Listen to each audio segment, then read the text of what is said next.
அகமதாபாத்தில் விபத்தில் சிக்கிய ஏர் இந்தியா விமானத்தின் கருப்பு பெட்டி கட்டடத்தின் மேற்கூரை மேல் இருந்து மீட்பு. விமான விபத்தில் சிக்கியதற்கான உண்மையான காரணம் விரைவில் தெரியவரும் என விமான விபத்து விசாரணை பணியகம் தகவல்.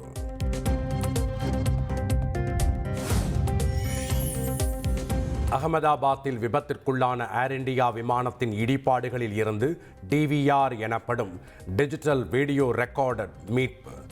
தடயவியல் ஆய்வு நடத்தப்படும் எனவும் குஜராத் காவல்துறை தகவல்.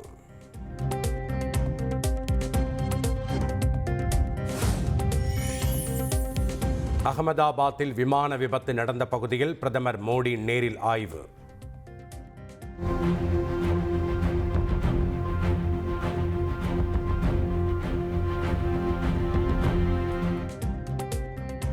மீட்பு மற்றும் நிவாரண பணிகள் குறித்து அதிகாரிகளிடம் கேட்டறிந்தார்.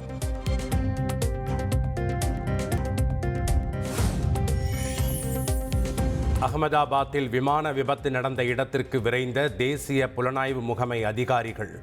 விபத்து நடந்த இடத்தில் தீவிர ஆய்வு.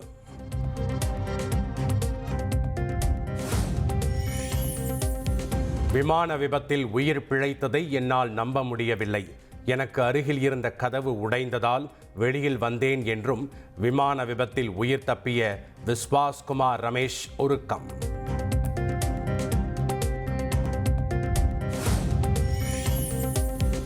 அகமதாபாத்தில் விமானம் விபத்திற்குள்ளான போது 30 நிமிடம் அருகில் நெருங்க முடியவில்லை என மீட்பு பணியில் ஈடுபட்ட தர்மேந்திரா பரபரப்பு பேட்டி.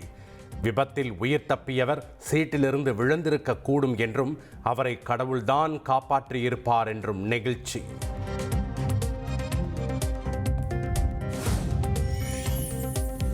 ஏர் இந்தியா விமான விபத்தில் பரிதாபமாக உயிரிழந்த 241 பேரை அடையாளம் காணும் பணிகள் தீவிரம். உயிரிழந்தவர்களின் உறவினர்களிடமிருந்து DNA மாதிரிகள் சேகரிப்பு.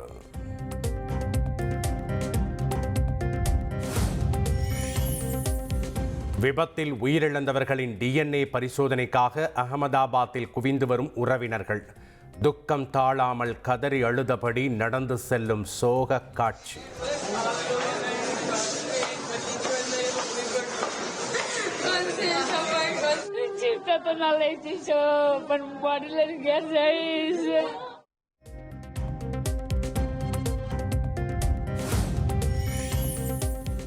பத்து நிமிடம் தாமதமாக சென்றதால் விமான விபத்தில் சிக்காமல் உயிர் பிழைத்த பெண்மணி.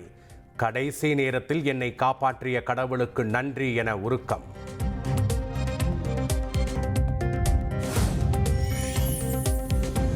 கணவரின் பிறந்தநாளை கொண்டாட லண்டன் புறப்பட்ட ஹர்ப்ரீத் கவுர் ஹோரா விமான விபத்தில் பலியான சோகம். ஆசையாய் புறப்பட்ட நிலையில் தீக்கிரையான துயரம்.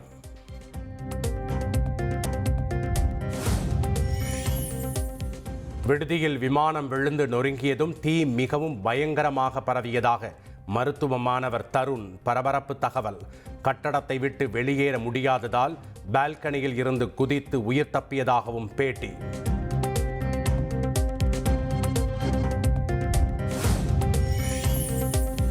விமான விபத்து நடந்தபோது விடுதியின் 5வது தளத்தில் உணவு அருந்திக் கொண்டிருந்ததாக தமிழக மாணவர் அருண் பிரசாத் பேட்டி. கரும்புகை சூழ்ந்ததும் முதல் தளத்திற்கு ஓடிச் சென்று கட்டடத்தில் இருந்து குதித்து வெளியேறியதாக பரபரப்பு தகவல்.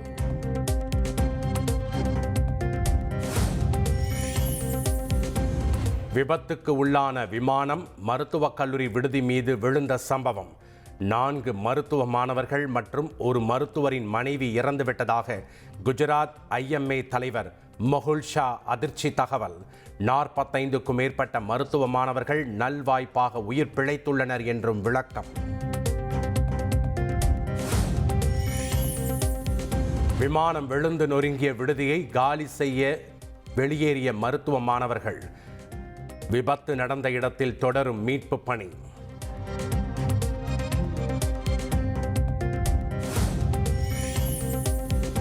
ஏர் இந்தியா விமான விபத்தில் உயிரிழந்த குஜராத் முன்னாள் முதலமைச்சர் விஜய் ரூபானியின் இல்லத்திற்கு சென்று பிரதமர் மோடி இரங்கல்.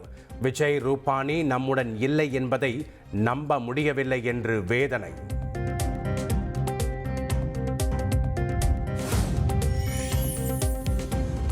பிரதமர் மோடியுடன் டாடா குழும சேர்மன் என் சந்திரசேகரன், ஏர் இண்டியா CEO கேம்பல் வில்சன் சந்திப்பு. அகமதாபாத் விமான விபத்து குறித்து பிரதமர் மோடியிடம் விளக்கம்.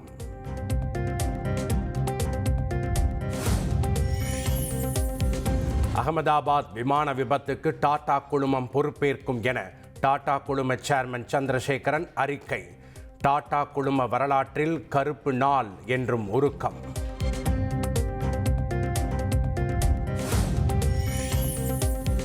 விபத்து தொடர்பான அனைத்து விசாரணைக்கும் முழு ஒத்துழைப்பு வழங்கப்படும். டாடா குழும சேர்மன் சந்திரசேகரன் உறுதி.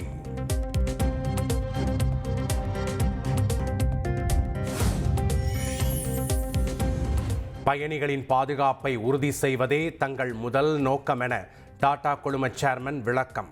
பயணிகளின் பாதுகாப்பில் எந்த சமரசமும் இல்லை என்றும் திட்டவட்டம்.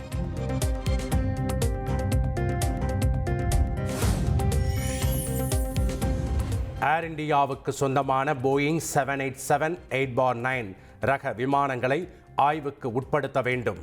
அகமதாபாத்தில் ஏர் இண்டியா விமானம் விபத்தில் சிக்கி 241 பேர் உயிரிழந்த நிலையில் விமான போக்குவரத்து இயக்குநரகம் உத்தரவு.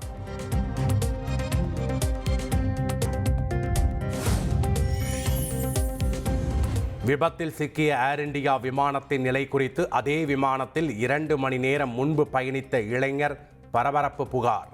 விமானம் புறப்படும் முன் ஏசி சரியாக வேலை செய்யவில்லை என்றும் விமானத்தின் ஃபிளாப்ஸ் மேலும் கீழும் நகர்வதை கவனித்ததாக குற்றச்சாட்டு.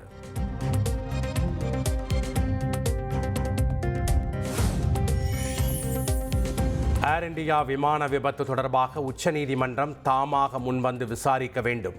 ஓய்வு பெற்ற நீதிபதி தலைமையில் உயர்மட்ட விசாரணை நடத்த வேண்டும் என்றும் தலைமை நீதிபதிக்கு மருத்துவ அமைப்புகள் கடிதம்.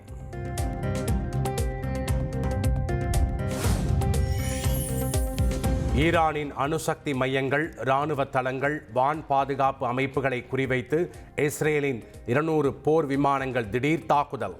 தலைநகர் டெஹ்ரான், டன்ஸில் உள்ள அணுசக்தி மையம் உட்பட 100 இலக்குகள் மீது துல்லிய தாக்குதல் நடத்தப்பட்டதாக இஸ்ரேல் இராணுவம் அறிவிப்பு.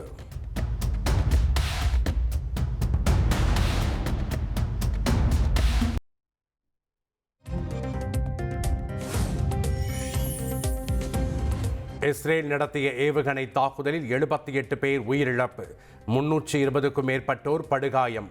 ஈரான் ஆயுதப்படை தலைவர் முகமது பஹேரி, துணை இராணுவ படையான புரட்சிகர படை தளபதி ஹுசைன் சலாமி, அணுசக்தி விஞ்ஞானிகள் பலியானதாக அறிவிப்பு.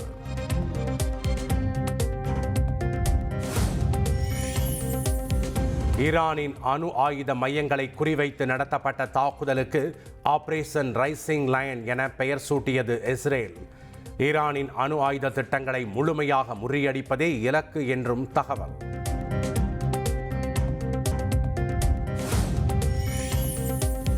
இஸ்ரேல் மீது 150க்கும் மேற்பட்ட கண்டம் விட்டு கண்டம் பாயும் ஏவுகணைகளை வீசி பதிலடி கொடுத்தது ஈரான். பெரும்பாலான ஏவுகணைகள் வான் பாதுகாப்பு அமைப்பு மூலம் இடைமறித்து அழிக்கப்பட்டதாக இஸ்ரேல் இராணுவம் தகவல்.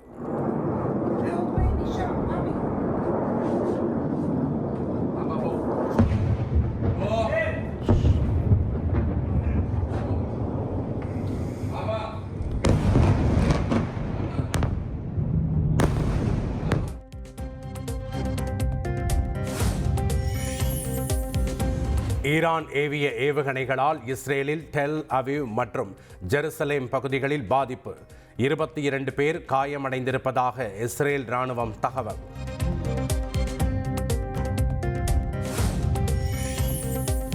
ஈரான் மீதான தாக்குதலை தொடர்ந்து பிரதமர் மோடியிடம் தொலைபேசியில் பேசிய இஸ்ரேல் பிரதமர். பிராந்தியத்தில் அமைதியை நிலைநாட்ட இஸ்ரேல் பிரதமர் நெதன்யாகுவிடம் பிரதமர் மோடி வலியுறுத்தல்.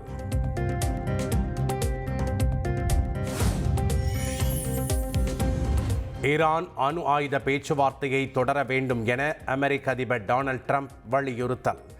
தங்கள் நாட்டினர் மீதோ சொத்துக்கள் மீதோ ஈரான் தாக்குதல் நடத்தினால் கடும் விளைவுகளை சந்திக்க நேரிடும் என எச்சரிக்கை.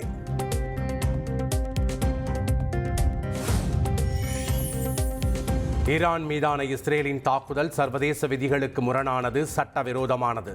ரஷ்யா கடும் கண்டனம்.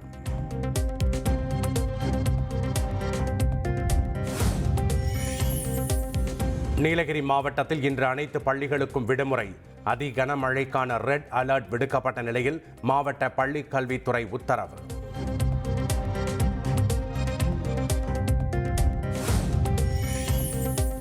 கடனை வலுக்கட்டாயமாக வசூலித்தால் 5 ஆண்டு சிறை தண்டனையுடன் 5 லட்சம் ரூபாய் வரை அபராதம் விதிக்கும் மசோதா தமிழக ஆளுநர் RN ரவி ஒப்புதல்.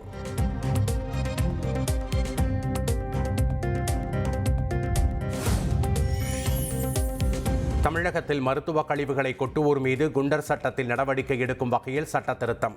தமிழ்நாடு அரசின் சட்ட மசோதாவுக்கு ஆளுநர் RN ரவி ஒப்புதல்.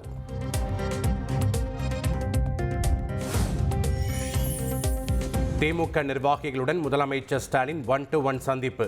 தொகுதி வாரியாக களத்தில் செய்ய வேண்டிய பணிகள் குறித்து முக்கிய ஆலோசனை.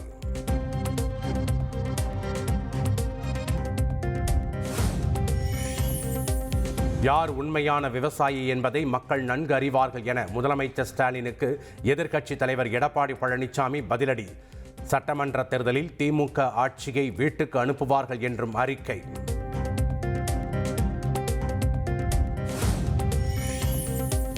சென்னை மணப்பாக்கம் அருகே மெட்ரோ தூண் சாய்ந்து விழுந்ததில் உயிரிழந்த இளைஞர் குடும்பத்திற்கு மெட்ரோ நிர்வாகம் சார்பில் 5 லட்சம் ரூபாய் நிவாரணம். L&T நிறுவனம் சார்பில் 20 லட்சம் ரூபாய் நிவாரணம் வழங்கப்படும் என அறிவிப்பு.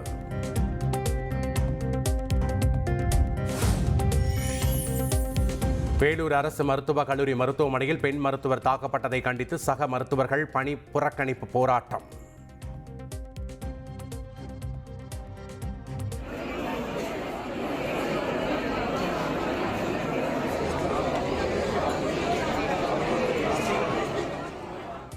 மருத்துவர்களின் பாதுகாப்பு உறுதி செய்யப்படும் என மாவட்ட SP பேச்சுவார்த்தை நடத்தியதை அடுத்து 4 மணி நேர போராட்டம் முடிவுக்கு வந்தது.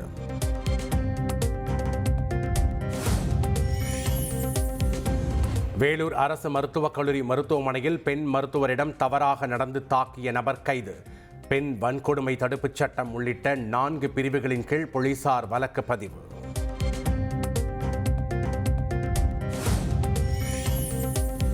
சென்னையில் ஆபரண தங்கம் ஒரே நாளில் சவரனுக்கு 1560 ரூபாய் உயர்வு. 1 சவரன் தங்கம் 74,360 ரூபாய்க்கு விற்பனை.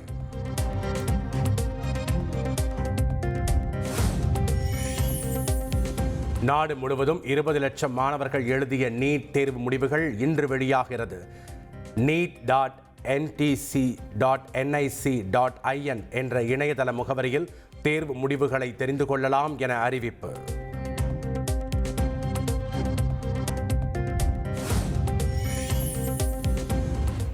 கேரள மாநிலம் வயநாட்டில் நிலச்சரிவால் பாதிக்கப்பட்டவர்களின் கடன்களை தள்ளுபடி செய்ய மத்திய அரசு மறுப்பு.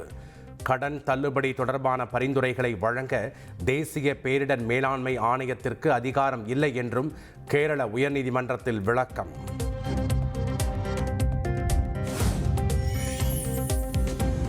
அசாம் மாநிலத்தின் தூப்ரி பகுதியில் அனுமன் கோவிலின் மீது மாட்டு இறைச்சி வீசப்பட்ட விவகாரம்.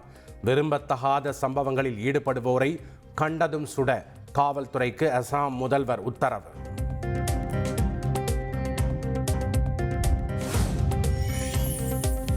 அன்புமணி செயல் தலைவராக இருக்க ஒப்புக்கொண்டால் பிரச்சனை முடிந்துவிடும். அன்புமணியை பார்த்தால் தனக்கு BP எகிறுவதாக பாமக நிறுவனர் ராமதாஸ் குமுறல்.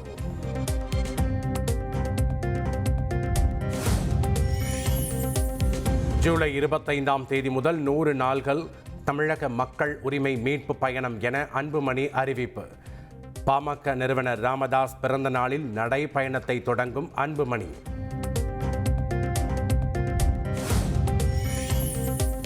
தாவேகா சார்பில் 3ஆம் கட்ட கல்வி விருது வழங்கும் விழா. மாணவ மாணவிகளுக்கு பரிசுகள் வழங்கி தாவேகா தலைவர் விஜய் கௌரவிப்பு.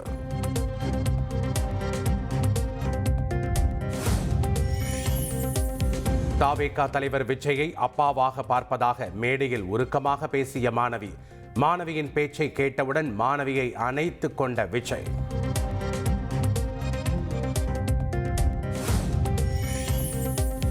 சென்னை அடுத்த பனையூரில் உள்ள தாவேகா தலைமை அலுவலகத்தில் விஜயுடன் பரந்தூர் விமான நிலைய போராட்ட குழுவினர் சந்திப்பு. அறப்போராட்டம் வெற்றி பெற தாவேகா துணை நிற்கும் என விஜய் உறுதி.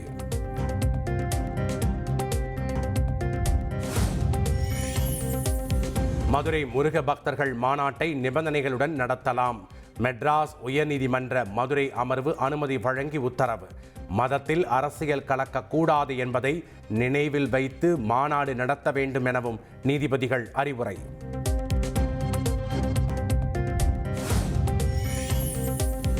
ஈரோடு மாவட்டம் சிவகிரியில் தோட்டத்து வீட்டில் வயதான தம்பதி கொலை செய்யப்பட்ட வழக்கு. கைதான 4 பேரையும் 3 நாள் போலீஸ் காவலில் விசாரிக்க கொடுமுடி நீதிமன்றம் அனுமதி.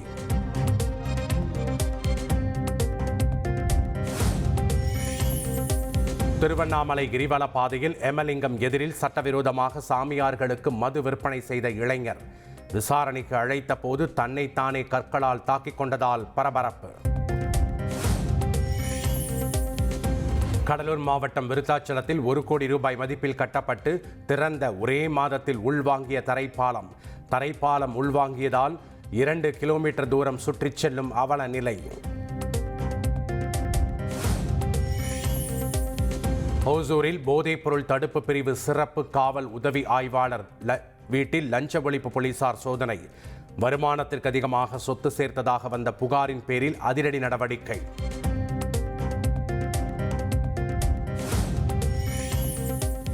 சென்னை பல்லாவரம் அருகே பழுதடைந்த மின்கம்பம் விழுந்ததில் 3 வீடுகள் தீக்கிரை. மின்வாரியத்தின் அலட்சியமே விபத்துக்கு காரணம் என பொதுமக்கள் குற்றச்சாட்டு.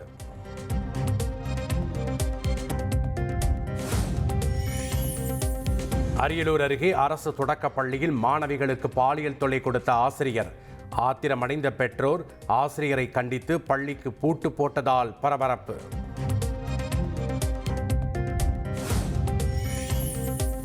ஆஸ்திரேலியாவுக்கு எதிரான உலக டெஸ்ட் சாம்பியன்ஷிப் இறுதிப் போட்டியில் தென்னாப்பிரிக்கா ஆதிக்கம். இலக்கை எட்ட 69 ரன்கள் மட்டுமே தேவைப்படுவதால் வெற்றி வாய்ப்பு பிரகாசம்.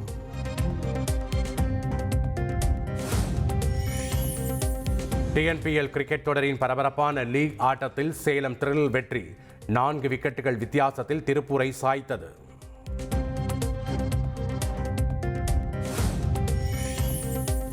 TNPL தொடரில் இன்று பிற்பகல் 3:15க்கு சேலத்தில் நடைபெறும் லீக் போட்டியில் சேப்பாக் கோவை அணிகள் பலப்பரீட்சை. இரவு 7:15 மணிக்கு நடைபெறும் மற்றொரு லீக் போட்டியில் திண்டுக்கல் மதுரை அணிகள் மோதல்.